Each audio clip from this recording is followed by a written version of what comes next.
Baha'u'llah, the prophet founder of the Bahá'í Faith, wrote, "Eschew anxiety and depression, for through these twain will transpire a darksome affliction." Abdu'l-Baha, the son of Baha'u'llah, wrote, "Be not the slave of your moods, but their master." But if you are so angry, so depressed, and so sore that your spirit cannot find deliverance and peace even in prayer, then quickly go and give some pleasure to someone lowly or sorrowful, or to a guilty or innocent sufferer. Sacrifice yourself, your talent, your time, your rest to another, to one who has to bear a heavier load than you. Thank you so much. So now I'll introduce our speaker for today, and just a reminder to please save all your questions until after the talk when we'll have our Q&A session. And if you're new to the Baha'i Faith, or if you'd like to be added to our mailing list, please fill out the Google form that we'll put in the chat below. Our speaker this week is Dr. Elena Mustakova, and her topic is, Can Spirituality Help Mental Health and Depression? Dr. Elena Mustakova is an educator, social scientist, former professor in adult developmental psychology, and a counselor and psychotherapist in private practice in the Metro DC area. She has received academic recognition for her scholarship, writing, and international lecturing on the development of moral consciousness and the rethinking of psychology to address the spiritual needs of a global age. Her dedication is to the spiritual empowerment of individuals and communities. And with that, I'll hand it off to Dr. Mustakova. Thank you so much for this beautiful entry into the gathering today. I am getting ready to share my screen here as we speak. This beautiful prayer really set the tone for this gathering, and I wish I will hold in front of my inner eye the amazing diversity of life forms and humans that we saw that remind us of the extraordinary time in which we live and the extraordinary time for asking this question about the role of spirituality in mental health. It truly is an unprecedented time, as we all know. Really, the question of the role of spirituality in mental health began to really gain momentum in the middle of the 20th century. And by the year 2000, the American Psychological Association came up with a list of compilations on the role of spiritual competencies in being able to work effectively with clients of every walk of life. And so spiritual competencies are now well recognized as essential for clinical practitioners. But we have now experienced in recent decades something that is beyond that rising interest. We have to remember, though, that the interest began after the Second World War, when humanity was really asking itself the fundamental question, how can so much human knowledge and capacity translate into such extreme forms of brutality? And that was a time when eventually the World Parliament of Religions emerged, and people from different faiths were moved to come together and to begin to speak about the need for a global ethic. So all of that was before the turn of the century. And then we have now an intensity of searching that parallels the intensity of confinement and isolation that we find ourselves in, and the very strong, albeit hard to articulate, experience of shifting ground. And so now more than ever, we want to know, can spirituality do something for us at this time, uniquely at this time? So I start with this premise, which is really not mine. It is a fact of life, which was studied and described very well by psychologist James Fowler at Emory University, that we really all live by faith. And he actually studied the stages in the development of faith in the lifespan. But for most of us, our faith goes unexamined and fairly unrecognized. It may be faith in education and personal accomplishment. For some people, it's faith in economic success. For some people, it's in the ability of our intuition to guide us, or in the meaningfulness of the joys of family and procreation as a purpose to life. For recent centuries, many and a growing number of people have been guided by faith in the Enlightenment ideals of reason and humanism as we've seen with the growth of democratic principles and democratic societies around the world. Many people live by faith in scientific advancement as the ultimate form of delivery from our perplexities. And probably the largest majority of humanity lives with the promises of particular religious traditions. However, it appears that none of these faiths are particularly sustaining us at this time, because we are experiencing a massive malaise and really a pandemic of anxiety and depression that began at the turn of the 21st century. There was a whole decade for global mental health announced by the World Health Organization in recognition of the fact that global mental health is now probably the most severe form of suffering that's taking a greater toll on humanity than cancer and heart disease. But nobody expected what happened in the year 2020. And so we're really now perplexed, and our faith is not delivering us. We don't know what we're living. Nothing feels like it really holds. Familiar social structures somehow feel increasingly hollow. Families fall apart. Traditions don't seem to speak anymore to the reality of this perplexing time. Institutions are fraught with corruption and disintegrating. It is very difficult to find lasting meaning and purpose. And the evidence of that, of course, is most of all in the rising tide of mental illness, and particularly of mental illness in adolescents and children below the age of 10. So we're trying to live by habit, and habit does sustain up to a point, but our view of reality has become not very inspiring. So there's a malaise that we suffer with, and it's the malaise of a globalizing consumer culture. This consumer culture was actually anticipated and perceived when it was still taking shape by the critical thinkers in the early part of the 20th century, Habermas, Marcuse, Erich Fromm. Many warned about the dangers of putting all of our hopes on industrialization and material solutions and reducing the whole of reality to its material expressions. Nonetheless, consumer culture has triumphed, and with it, our appetites, which are now encouraged to be fed and indulged more and more. We are increasingly released from restraints. We see a massive rising tide of addictions, both substance addictions and porn addictions. And these are only some of the casualties. Probably the biggest systemic casualties are just this cascading health, social, and ecological degradation, which has given rise to chronic illnesses now being 90% of all the diseases that people suffer with. And a less well appreciated casualty of the globalizing consumer culture is the flattening of language. Friends, what we don't realize is how much language shapes our psyche.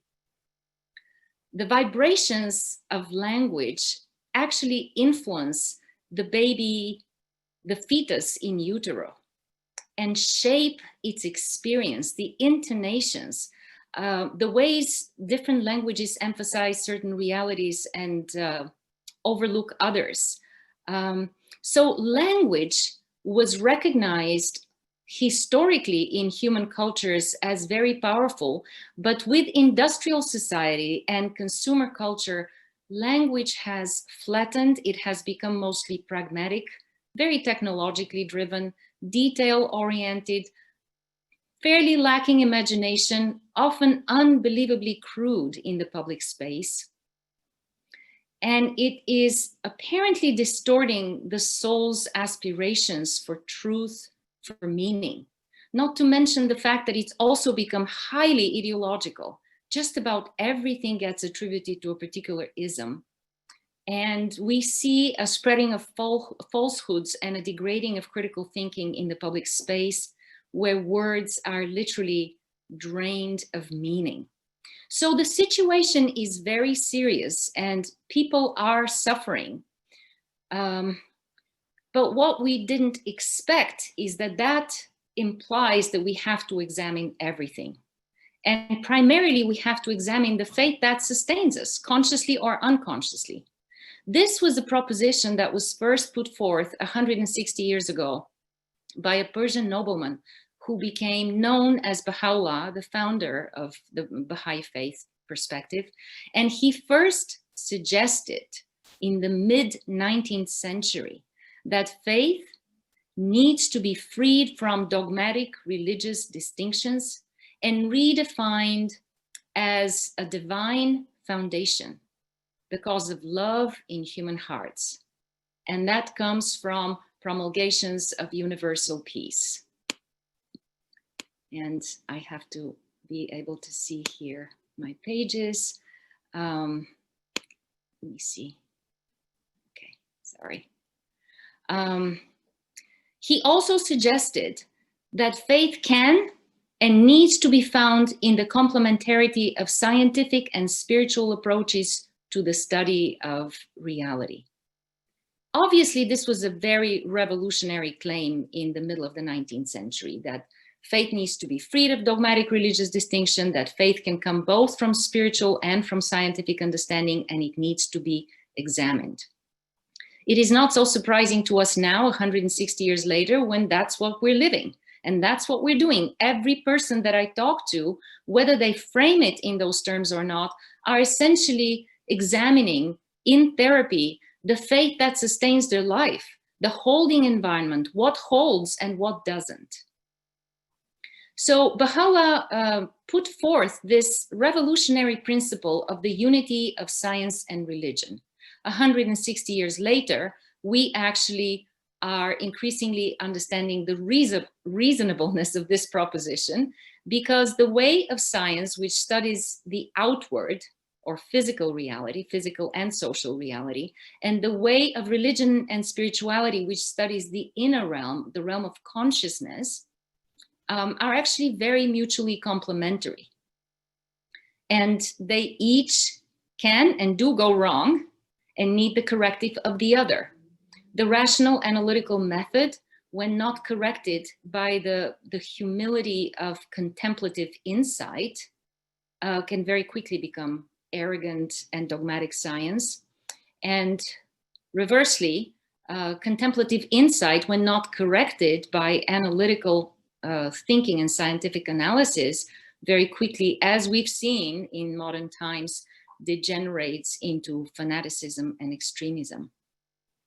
And so this complementarity of the scientific and the spiritual method was actually intuited very quickly after Baha'u'llah's startling claim, with an explosion of scientific studies, mostly in the physics, in the different aspects of the physical sciences, throughout the 20th century. It's a long list of physicists now, which I'm sure many of you are familiar with, who have been suggesting that the reality of life is essentially consciousness, and that matter is secondary. In fact, that was the statement of Bohm when he received his Nobel Prize award.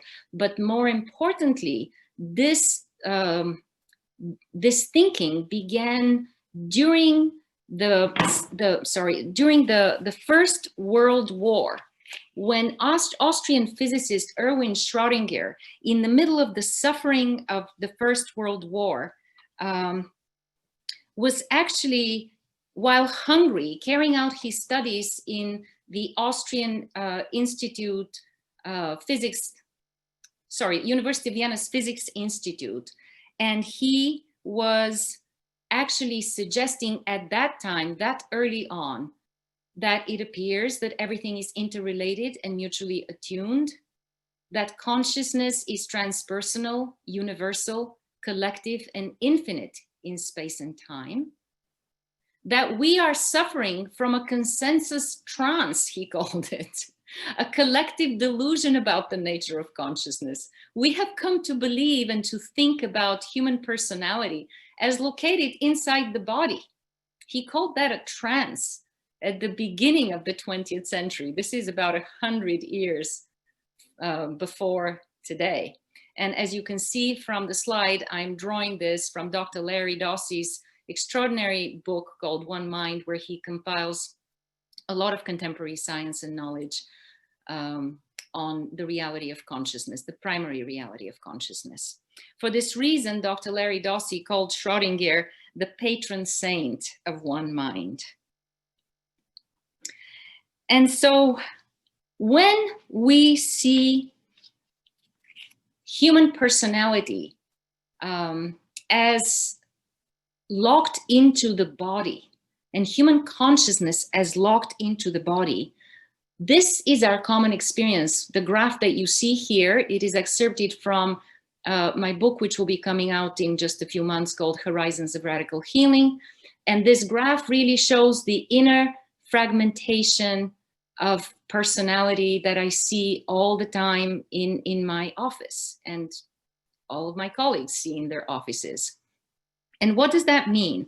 We live by a conscious sense, or we try to live by a conscious sense of identity, which includes our consciously chosen values. They may be scientific, they may be humanistic, they may be religious, they may be agnostic or spiritual, they may be political. We also try to live by our vocation, or our particular gifts with which we make our contributions to society, professional or other. And we also try to live through our understanding of sexuality, intimacy, how we create families. However, people experience a sense of floating identities that are ungrounded, that are really not held, and are in constant conflict with each other. And so we operate on a lot of automatic assumptions and unexamined narratives as we try to survive this floating. Today's highs are tomorrow's lows, achievements are short-lived, and we experience life through very superficial series of tasks and to-do lists. We try to distract ourselves, and we do feel alone and isolated, just like this iceberg of the psyche suggests. When we seek help, what we begin to realize is that there is actually a turbulence at the very foundation of our line of awareness. We either experience unaccounted for bouts of rage, road rage, or anger at our loved ones. We may experience sleeplessness or generalized anxiety. We may have addictive tendencies. We may have somatic symptoms such as irritable bowel syndrome or rashes, sleep disturbances, etc., etc. So when people seek help, they begin to ask the question, what is this storm that is shaking the very ground on which I believe I stand? And so we begin to examine unconscious, unspoken, unconsciously internalized belief systems and mindsets from our families and cultures of origin. Also, unresolved developmental tensions. People carry a lot of trauma because humanity until this point in history has really never lived without war. And so that means that there is massive traumatization. And even if people haven't been directly the subjects of war, they tell stories of how families or grandparents have suffered. And so there is a lot of traumatized conditioning and distortion in family culture as a result of that. And so all of that becomes then the object of the healing process. As people begin to heal, we begin to ask ourselves the most central question, which is, who am I? Who are we? Baha'u'llah suggests that there's no more important thing than learning to understand our own selves, which is quite radical because we have to pause here and understand that self-reflection, which helps us understand our own selves, is different than self-preoccupations. Our self-preoccupations with our desires, our expectations, our frustrations are looking outward into what we want. Self-reflection is closing the outer eyes, opening the inner eye, and beginning to, as he says in the last quote here, read the book of our own self. And I will read the quotes. He suggests 1 hour's reflection is preferable to 70 years of pious worship. That in and of itself, and this is a selection from the Kitab Yagan, Book of Certitude, is an illustration of how he completely rethinks what is central in faith. And that's certainly not pious worship. And then he goes on to say, true loss is for him whose days have been spent in utter ignorance of his own self. And that is from his tablets, Words of Wisdom. And from the Call of the Divine Beloved, one must then read the book of one's own self. Although at the beginning, it is the realm of conflict, yet it endeth in attainment to the throne of splendor. What a promise that learning to understand ourselves as a system, as consciousness, will deliver us onto splendor. Of course, this is a universal promise throughout wisdom traditions. In ancient Buddhist practices, self-mastery was very central. And I'll come back to that in a moment. But when we look at these quotes, we also become aware that for all of our sophisticated education in the 20th and 21st century, there's really practically nothing in our education that teaches us how to know ourselves, and everything that teaches us how to look outward and manage outward reality. So no wonder we have such a psychological pandemic. So as people continue to do the work of knowing their own selves, they launch into early discoveries as they learn how to quiet their minds in therapy, to do heart-centered breath, and to tune in to the inner space.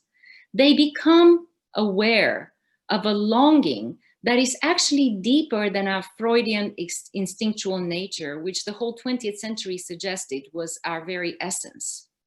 And this is a longing towards our nobility of knowing, loving, and acting in the world. We all long to act, know, and love, and live as noble human beings. Viktor Frankl, the Jewish psychiatrist who survived Auschwitz, observed very carefully what was the difference between the handful of people like himself who did survive and the majority who could not survive the atrocities. And he came to the conclusion that those were not the physically most strongest people, but those were people who had found meaning.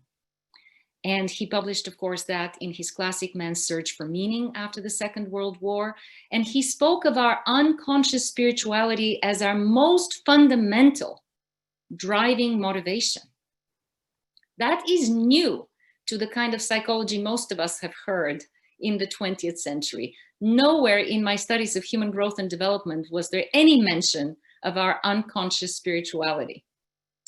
Viktor Frankl also came to the conclusion that when psychotherapy goes far enough in helping people reconstruct their lives, it inevitably borders on spiritual and ultimately religious questions. So let's see what the study of spiritual disciplines have yielded to our contemporary understanding. And here I'm drawing from Andrew Harvey's classic Mystics, The Search of the Soul, where he offers a very poetic contemporary analysis of the paths of the different wisdom traditions and their unique contributions. So in Hinduism, he recognizes and describes the way of presence, our ability to find and cultivate a pure state of consciousness through meditation, which allows us to step beyond our daily anguish and find calm. Some of you will recognize the app called Calm, through which many of you meditate. Others use Headspace, and there's a host of others, but of course that all comes from the way of presence of Hinduism, as does the path of yoga, which is now a very common way for stressed professionals to release stress and try to become more embodied. Buddhism contributed to human understanding the way of clarity. It offered a depth analysis of human pain and freedom, and of our ability moment by moment to emerge from what Baha'u'llah has called the many prisons of self, and that's a reference to his hidden words, as we learn to release our attachments and grasping. In Judaism, Harvey described the way of holiness. Of course, I should say that Buddhism has in contemporary Western psychology given rise to the whole discipline of mindfulness psychology, mindfulness studies, neuroscience. So apparently spiritual disciplines have an enormous amount to contribute to contemporary understanding, psychological and social understanding, and are being used already, much as we don't realize that. Judaism was understood as the way of holiness because of the understanding that it puts forth that all life is holy and sacred, and human history is imbued with divine meaning and purpose. Now, it's very interesting because this understanding of human history imbued with divine meaning and purpose propelled well-known and highly regarded psychologist Lawrence Kohlberg, after the end of the Second World War and the Jewish genocide, to develop his whole theory of the development of moral reasoning, which is now a classic in psychology. And then, of course, in Christianity, we have come to know the way of love in action, what it means psychologically to respond to another, and to respond to the call of love within us, which helps us to overcome the fears that otherwise paralyze us. Islam has been described as the way of passion, the path to the direct experience of and surrender to the living presence of the unknowable, which some call God, in our lives, in our immediate lives. And of course, this immediate paradoxical presence is both best known in the West through the depths of the poetry of Rumi and Khalil Gibran. The Baha'i wisdom tradition is least known, and it is here described as, and it has been described as, the way of unity.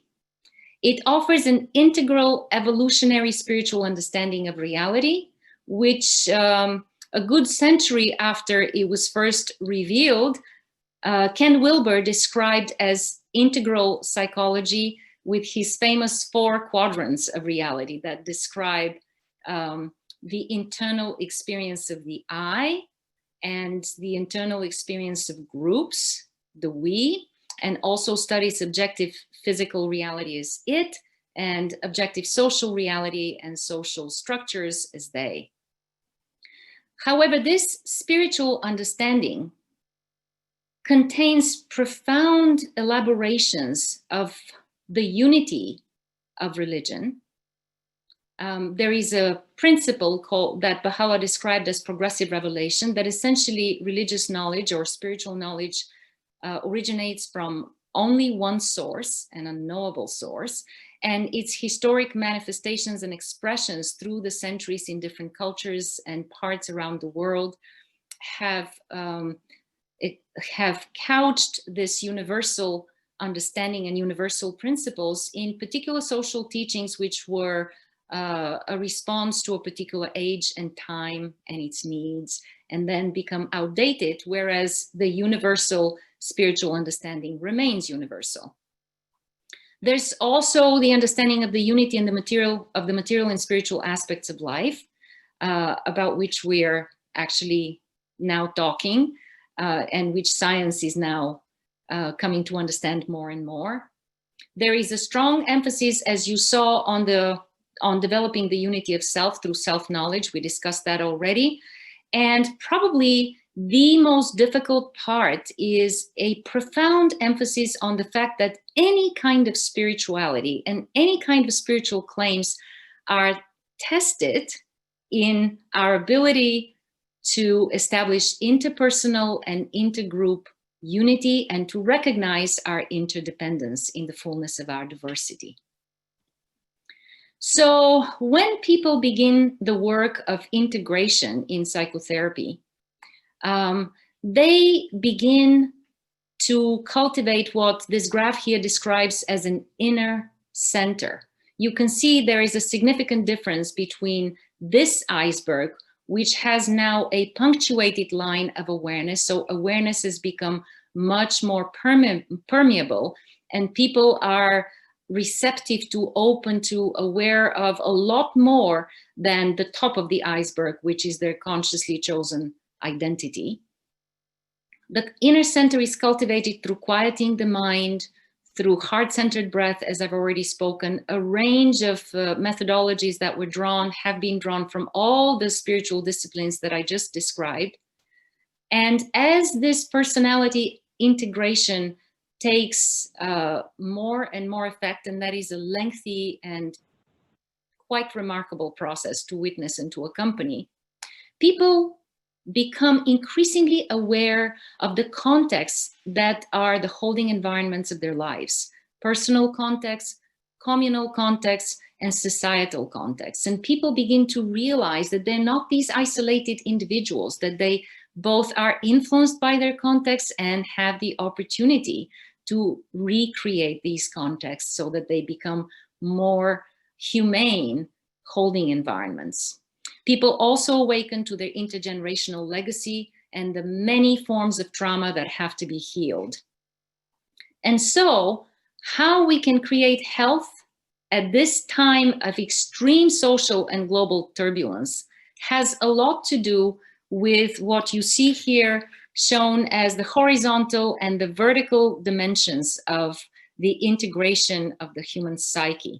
The vertical dimension, of course, is our connection to both the earth and all of its living systems that sustain us, to the humanity which for centuries has walked before us and on whose shoulders we stand, to our intergenerational legacy of families, to the contexts which have raised us and which support us. And also, this vertical dimension has a central relationship to the unknowable spiritual reality of consciousness, however we define it, through whatever traditions, through whatever language we choose to define it.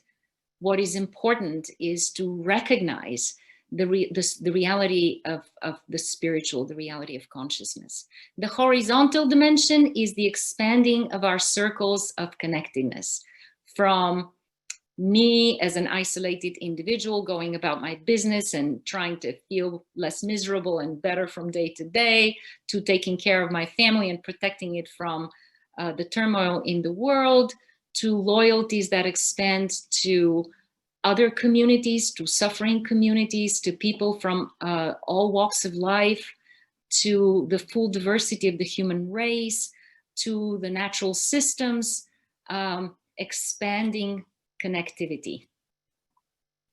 And so with that, we come, and people come, to a more or less universal spiritual understanding, which here is summed up in these two excerpts, which I'd like to read. One is a quote from Imam Ali that Baha'u'llah quotes in the 7 Valleys and the 4 Valleys. And I find that to be a remarkably succinct articulation of who we really are when we understand what you just saw here. And that quote says, "Dost thou reckon thyself only a puny form, when within thee the universe is folded?" And you can really see that in this graph. Everything is folded within our inner experience. Of course, now we are familiar with the holographic principle that describes reality as holographically, in which every holon, every part of reality contains the blueprint of the whole, which is the scientific rendition of this very poetic statement.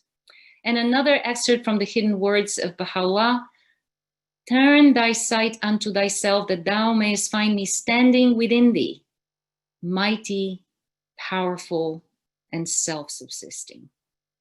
And here we are, friends. When people turn their sight unto themselves, quiet the mind, listen to the heart, connect to a deeper longing and a deeper awareness, we begin to realize that there is so much knowing and perceiving within us that can guide us, as long as we learn how to tune in and listen and trust that. And of course, we also need frames of reference. It is not all intuition. It is also frames of reference that allow us to learn how to use our free will correctly. So from this evolutionary spiritual perspective, we understand that we come into the physical plane with the potential for free will. Every child comes that way into the physical plane. And this potential progressively evolves into increasingly conscious use of our free will, which can, but does not necessarily, lead to a fully awakened and purposeful life. That depends on frames of reference, spiritual frames of reference, and on spiritual practices, spiritual discipline, which we discussed already with all the different wisdom traditions. So the development of free will is described by Baha'u'llah as moving through the dual helix of development. And I should open a parenthesis here and say that in lifespan development, in developmental psychology, we understand the lifespan as a double helix. The first part of the helix marks the formation of the self through differentiation, progressive differentiation and integration. And the second part of the helix marks the gradual transcendence of limited self-definitions, or so-called self-transcendence. So Baha'u'llah describes this development of free will from the first cycle of the double helix, from the plane of conflict, where there's a lot of tugging, pushing, and pulling as we differentiate and decide what we identify with, and gradually an evolution to an increasingly more harmonious use of free will on the path to self-transcendence in the direction of what he calls the unity of self, reason, and love. Now, it's really notable that this was written in the middle of the 19th century. The Four Valleys were written in the middle of the 19th century. In the late 20th century, almost the last 2 decades of the 20th century, developmental psychologists and especially transpersonal psychologists came up with the title for the most advanced stage of development in the lifespan, and they called it unity consciousness. So we really see the convergence of science and religion at every level. Spiritual frames of reference do a lot. They modulate the battles of will in development through an orientation to a greater love. Even as we have to go through the tugs of war of differentiation and integration, the pushes and pulls that we all know and experience, a larger frame of reference, a larger love really modulates that. And here I want to quote philosopher of religion and respected scholar Houston Smith, who in his comparative studies of cultures, mythologies, and religion says, "Ever since man appeared on this planet, he seems to have been searching for an object that he can love, serve, and adore wholeheartedly. An object which, being of the highest and most permanent beauty and perfection, would never permit his love for it to dwindle, deteriorate, or suffer frustration." So for as long as there's been humanity, we have searched for this object of our love that we can love, serve, and adore. And there is a lot in psychology and a lot in the book that I'm just completing now that describes how people experience this capacity for love dwindling when they have not found the ultimate object, and it dwindles into all kinds of loves, loves for substances, loves for porn, loves for objects. There's always something that is loved and adored and served. The question is, what is it? We just don't exist without that. And so spiritual frames of reference understand life as a greater and more meaningful continuum than the individual circumstances. And in that way, they allow us to ground our consciousness and provide a perspective corrective. They also provide a language that ennobles us and speaks to our spiritual potentialities and to the needs of our soul. In the later part of the 20th century, we saw the emergence of positive psychology, which keyed on this powerful capacity for spiritual language to actually lead to greater well-being. And so they studied the role of virtues in human well-being and found out that as people orient themselves to the cultivation of character and virtue and learn how to use their free will correctly and to avoid that which attaches us to dwindling forms of love, they experience much greater well-being, and hence the whole field of positive psychology. And most importantly, people experience a stabilization of mind, which otherwise, as neuroscientists have really well described now, experiences a lot of chaos and rigidity. The human mind struggles with chaos and rigidity. Developmentally, these are very complicated processes. We have no time for that here. But anything that is able to stabilize the human mind contributes to well-being. And I am closing with this last slide to just summarize that from an integral evolutionary Baha'i spiritual perspective, as our human governance of the planet has moved further and further away from the reality of soul and spirit and has become increasingly instrumental, pragmatic, and private lobby interest driven, the global condition has become extremely unstable, and it is causing a painful and radical systemic awakening in people, which I see every day in my office, and a longing. It's more than a longing now, an urgent sense that we need to rethink how we steward our lives, our societies, this planet, and what that implies for the choices of each one of us. And I'll close here with a quote from Shoghi Effendi. And Shoghi Effendi is the great-grandson of Baha'u'llah, the founder of the Baha'i Faith. And he was charged with an extremely difficult task. He was charged with the monumental task, actually, to guard the global spread of this profound revolutionary rethinking of faith from infusions by outdated and divisive mindsets that belong to the past, and to also guide it, its modern expressions in service to humanity. So here's what Shoghi Effendi says. We cannot segregate the human heart from the environment outside it, outside us, and say that once these is reformed, everything will be improved. Man is organic with the world. His inner life molds the environment and is itself also deeply affected by it. The one acts upon the other. An abiding change in the life of man is the result of these mutual reactions. So thank you, friends, for your attention. I'm sorry for the little complications which seem to disappear of themselves. And we're open for questions. Thank you so much again, Dr. Mustakova, for your talk. It was so interesting how you connected like faith and like psychology. I never thought of those connections before. So yeah, now we can have a Q&A portion. And if you have a question, you can write it in the chat and I will read it out loud. So our first question comes from Giti, and she asks, how does one know himself or herself? Great question. That is the million-dollar question, isn't it?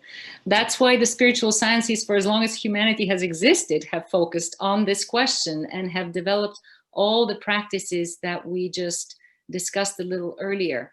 So I will just remind that some of those central practices are setting aside time at the beginning, at the end of each day to quiet the discursive mind. Our discursive minds are extremely loud, noisy, and sped up in modern times, and they're particularly sped up by the technology that we're using, which has that effect on the mind.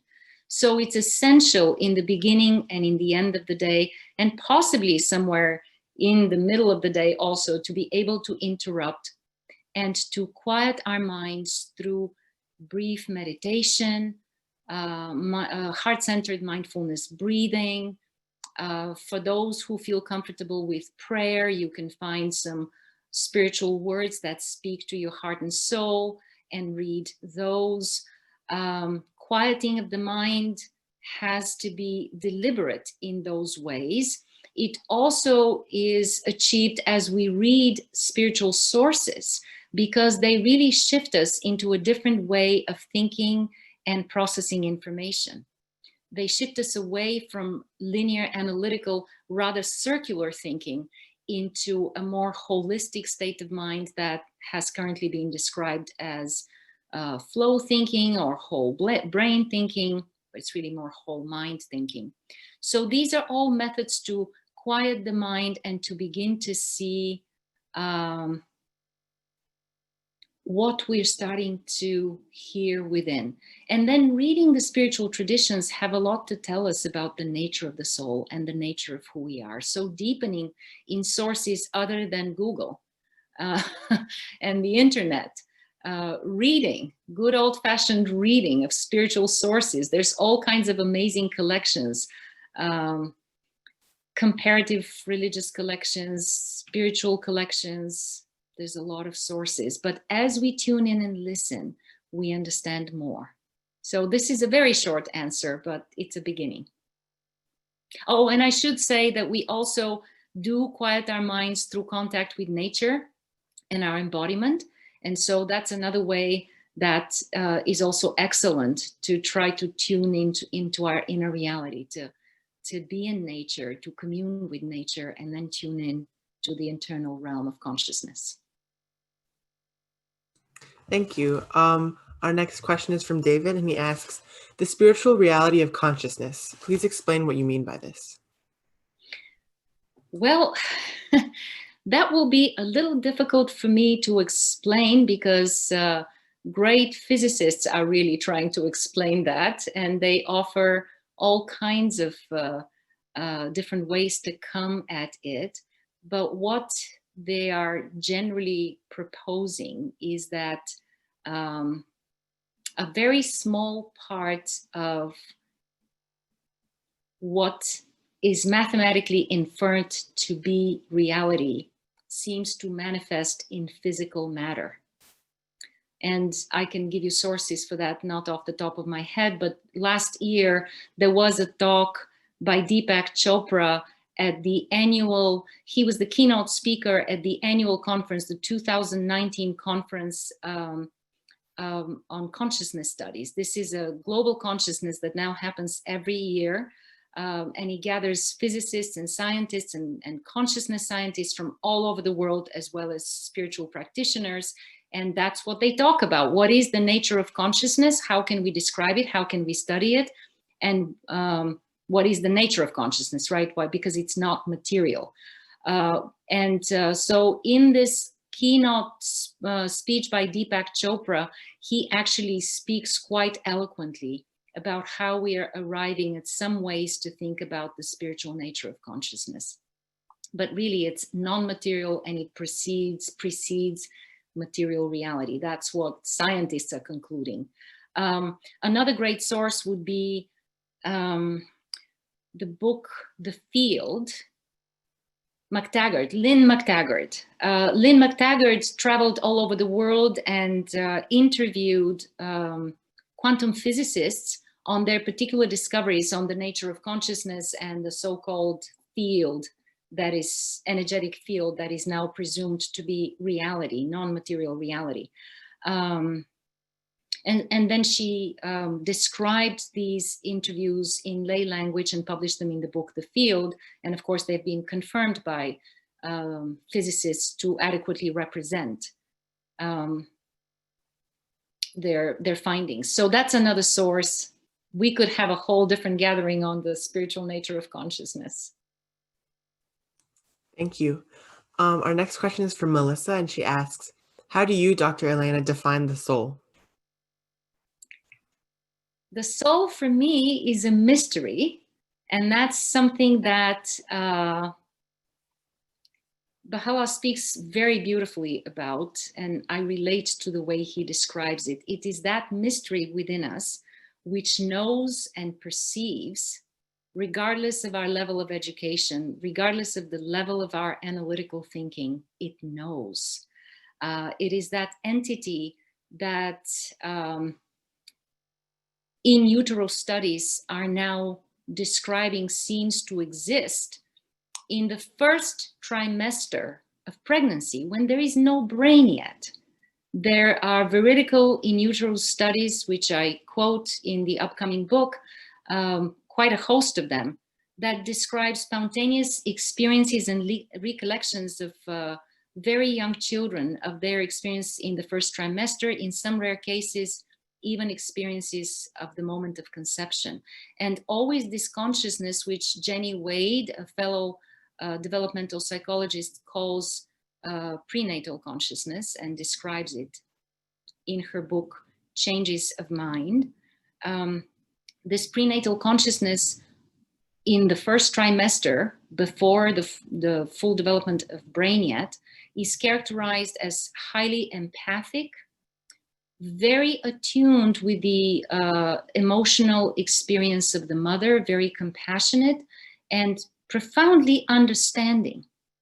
Now, it's also interesting that this consciousness, which seems to indicate the soul, undergoes development through the lifespan. And in lifespan studies, which I referred to earlier in transpersonal psychology, we see that the last stage of consciousness, unity consciousness, has far more comprehensive spiritual capacities than the in utero consciousness at the beginning of life. So apparently this mystery of soul, which knows and grasps and understands and needs to be guided by a greater love, also evolves through this life. But I'll stop here. Thank you. Our next question comes from Joan, and they ask, how does Baha'u'llah's statement that truthfulness is the foundation of all virtues affect the process of therapy and integrating the self? Oh, that's an excellent question.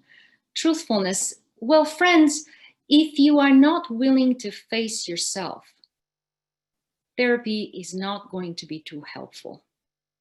Therapy is only helpful for people who are at that point where they really want to understand what is really going on and are willing to ask the hard questions, to face their own shadow side, to face their own conflicts, and to really redefine and transform. That takes a tremendous amount of courage, truthfulness, and integrity. So yes, truthfulness is very much at the foundation of any growth and development. Thank you. Our next question is from Ida, and she asks, I really appreciated the link between Buddhism and mindfulness and how psychological frameworks have been rooted in faith in the past. I'm wondering if you feel that there's a theory or framework that is lined up with the Baha'i faith currently, asking as a future therapist. It's a good question. No, that's in the works. That is in the works. That is emergent. There's a number of people who are doing their own thinking around that, but of course it takes time. Every new revelation is so profound. It's like an ocean. To study and to understand it takes a long time. It takes centuries, as we can see with the previous wisdom traditions. And so this is a process currently underway.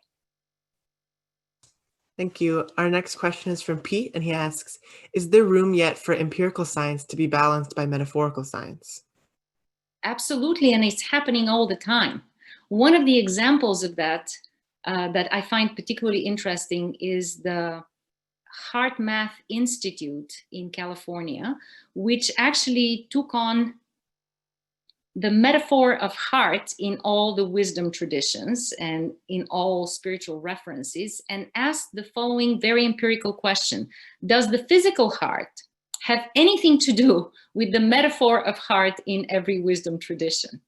And so they've devised some extraordinary experiments that show that the answer is yes, that the physical heart appears to be a phenomenal center of energy, probably, actually not probably, definitively the most powerful center of energy in the whole human body, about 1,000 times stronger, 1,000 to 10,000 times stronger energy field around the human heart than around the human brain, which is quite a discovery.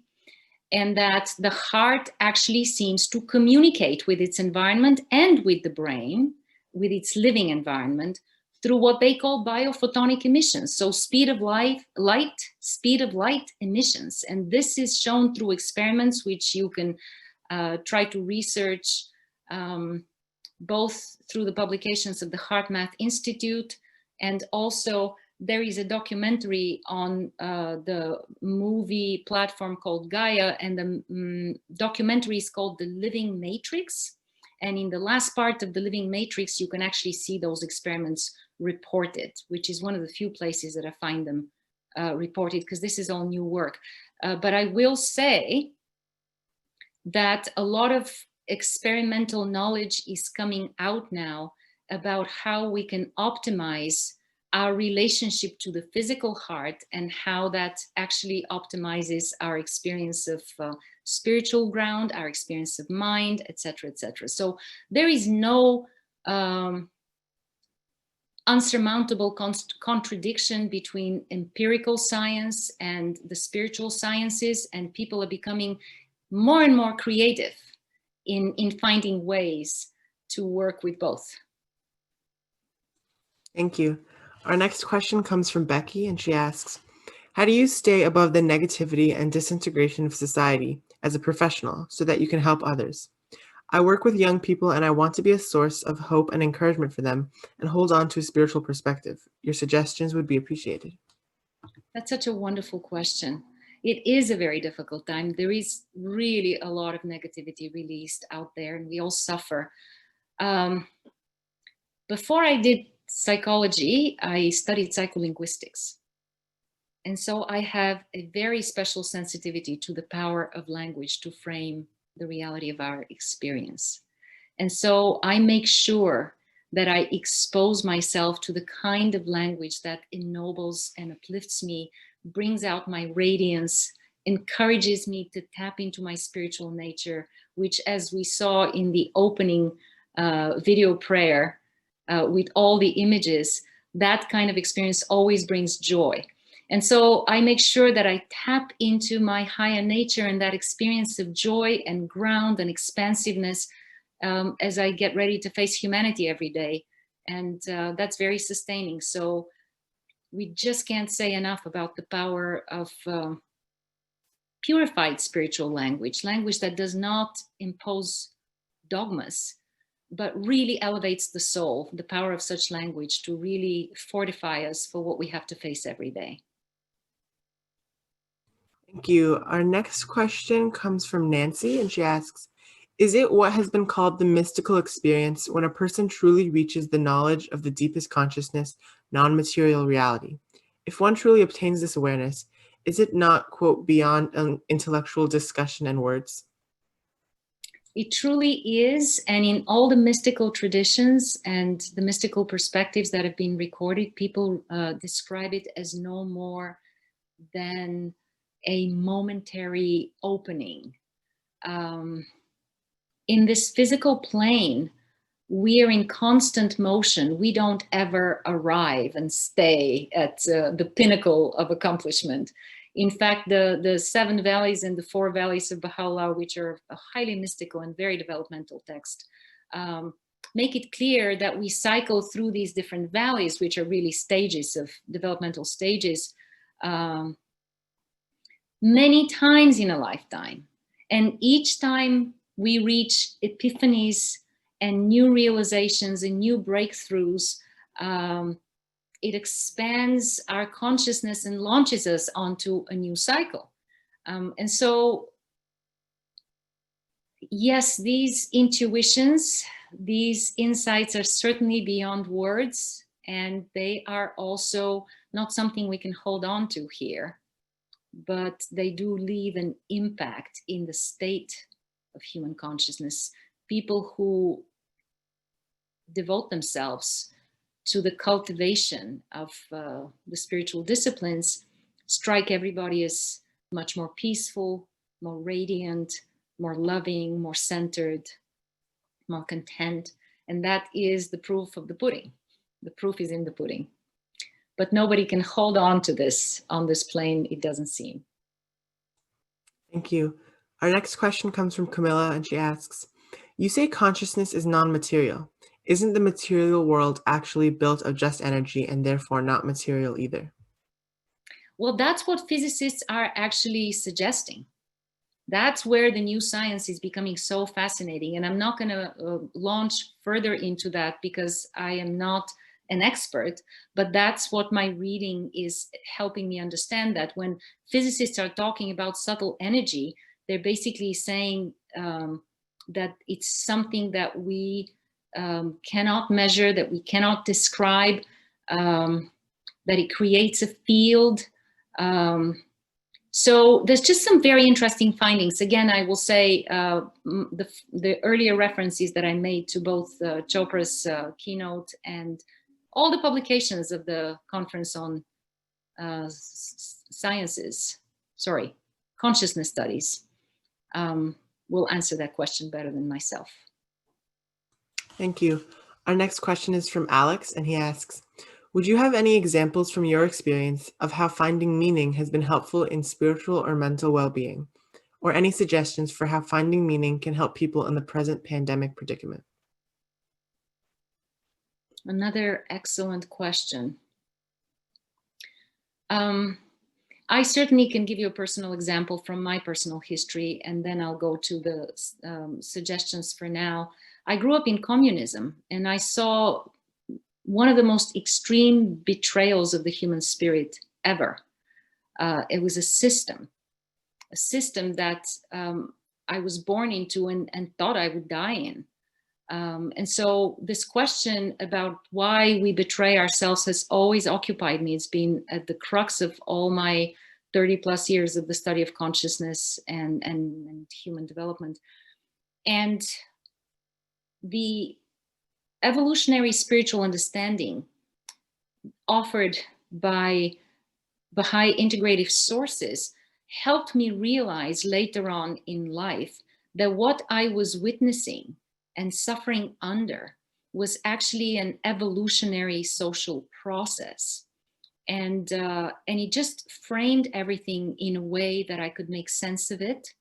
I could make peace with it. And I could also define a purpose for myself as a participant in social evolution that was very healing to me. So that's a personal example. In terms of how we can find meaning right now, friends, I wish we could just have a talk solely dedicated to that. There is such a proliferation of publications right now on the global shift underway. I could refer you to a long list of sources where observers, scientists, scholars, thinkers are describing the shift that is underway in humanity, the shift to a global consciousness, to global citizenship, the shift to global stewardship, the shift to restructuring our global institutions such as the United Nations in ways that allow them to actually govern, which they are currently fairly paralyzed in trying to do. There is a radical movement on every corner of the planet, really propelled by this pandemic, where people are realizing we are not able to respond to the kind of global disaster which we're facing now and which scientists are warning us we will face at a much larger scale in a world 3 degrees warmer in just another 12 years. And so there's a massive, massive mobilization of resources and energies to really discuss, consult, and develop ways to restructure global governance and global society. So there's just so much out there that it really merits a separate talk so people can educate themselves and follow on these publications and panels and movements and initiatives and see what is an individual place that each person can define for themselves in this global process. Thank you.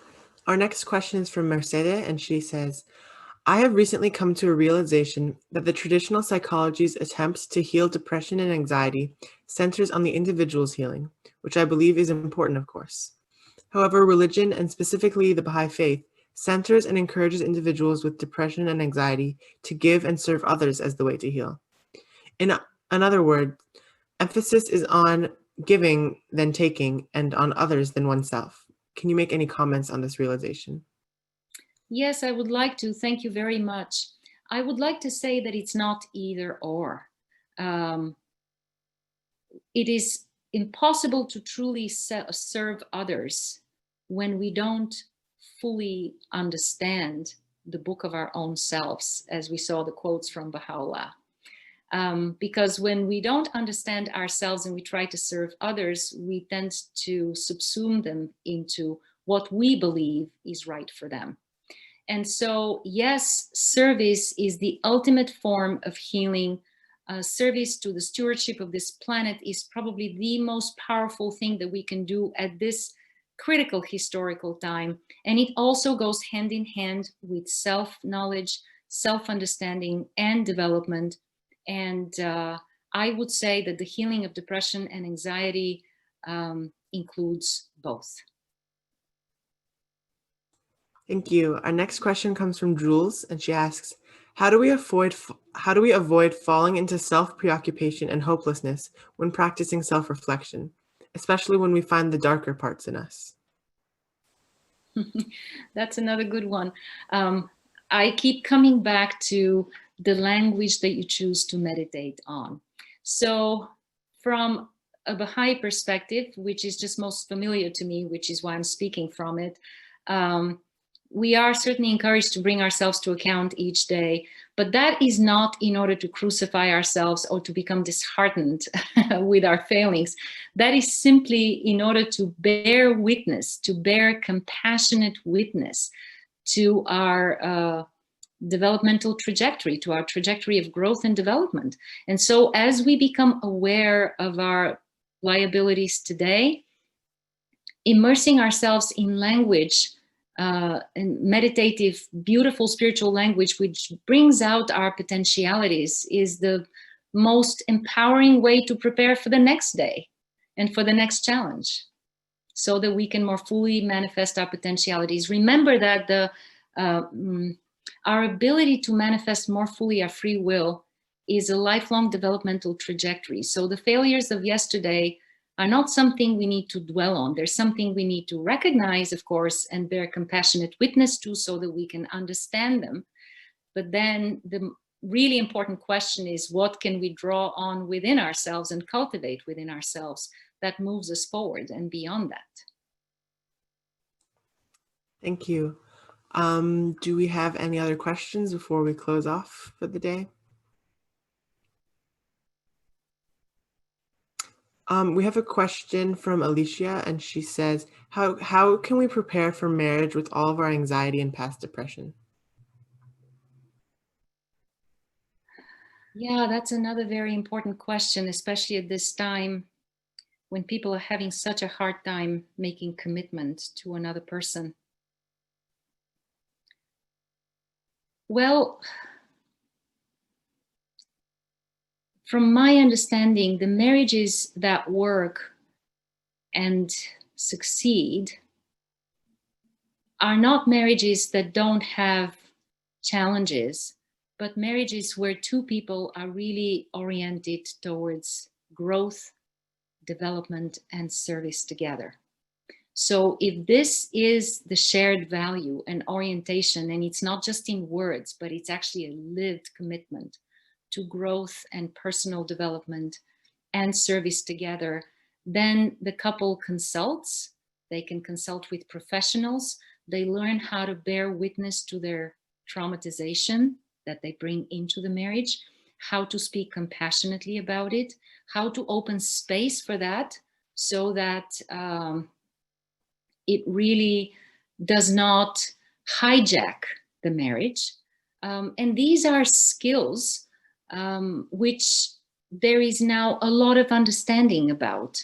A lot of psychospiritual understanding is there now for couples who want to prepare themselves for a lasting union and want to develop the skills for nonviolent, compassionate communication, for awareness of their mutual traumatization and ability to heal together as they create a family and also as they serve a greater love.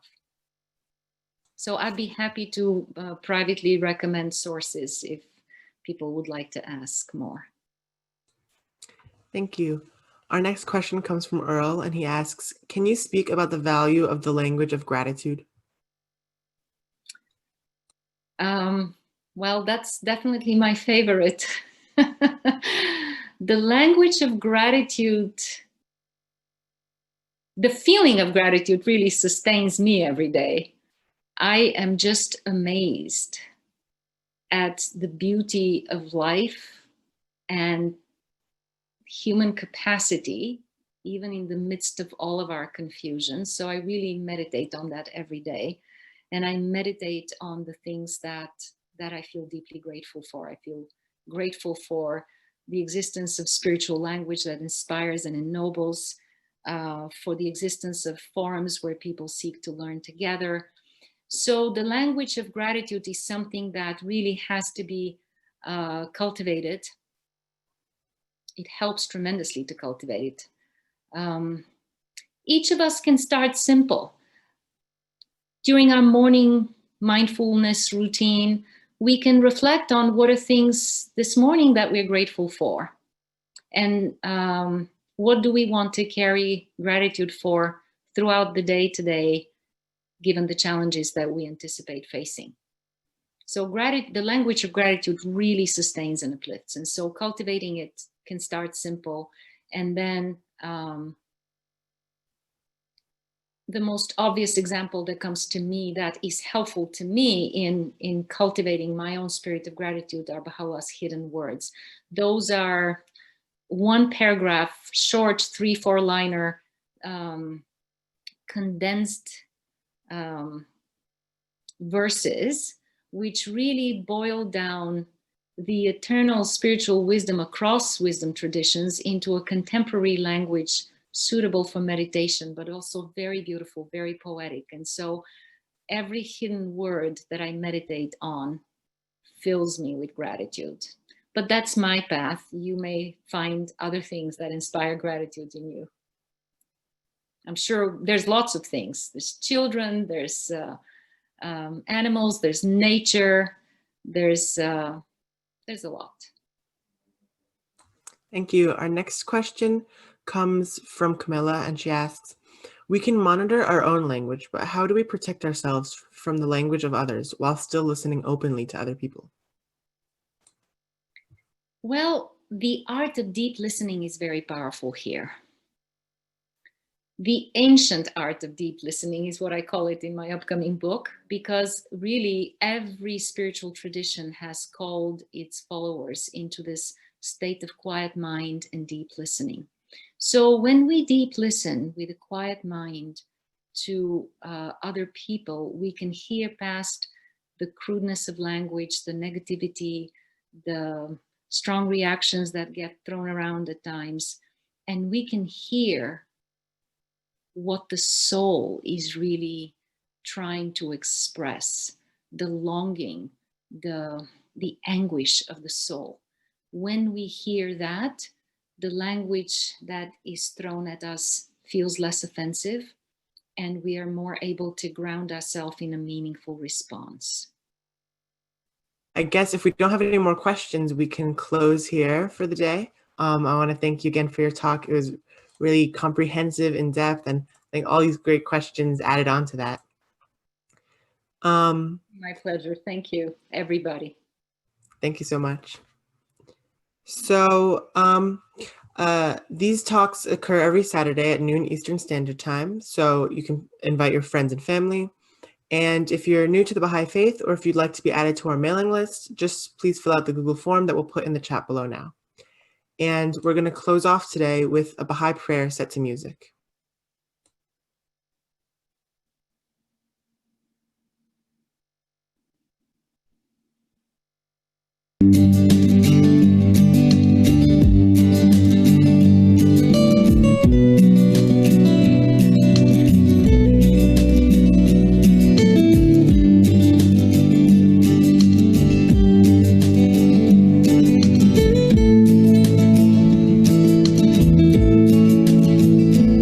Is there any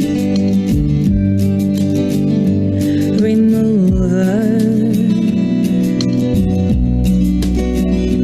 of difficulties? Say God. Is there any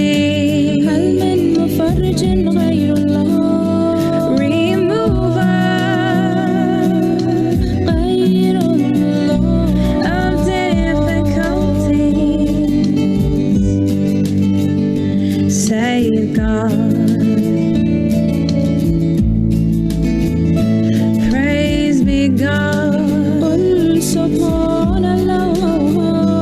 He is God. All are His servants, and all abide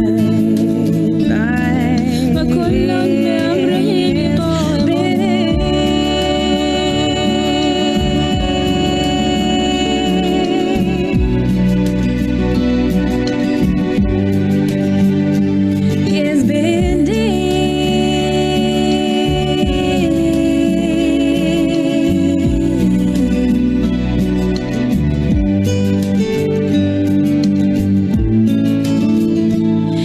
Is there any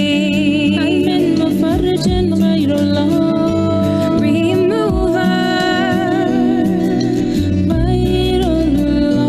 of difficulties? Say God.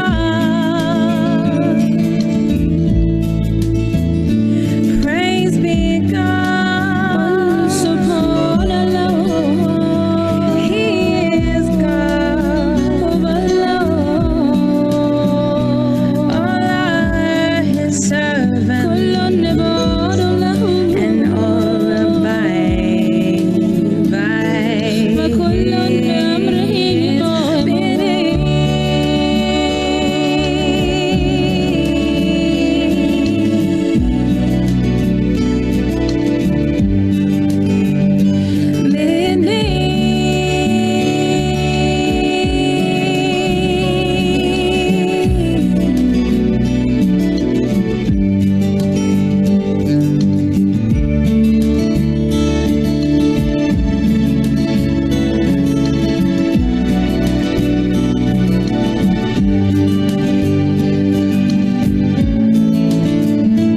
Is there any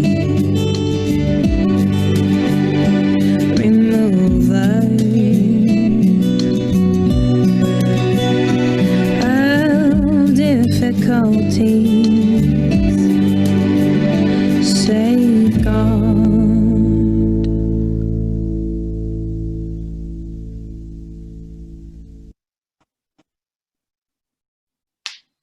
Thank you so much for coming, everyone. Hope you all have a great week. We can see you next Saturday. Beautiful. Thank you.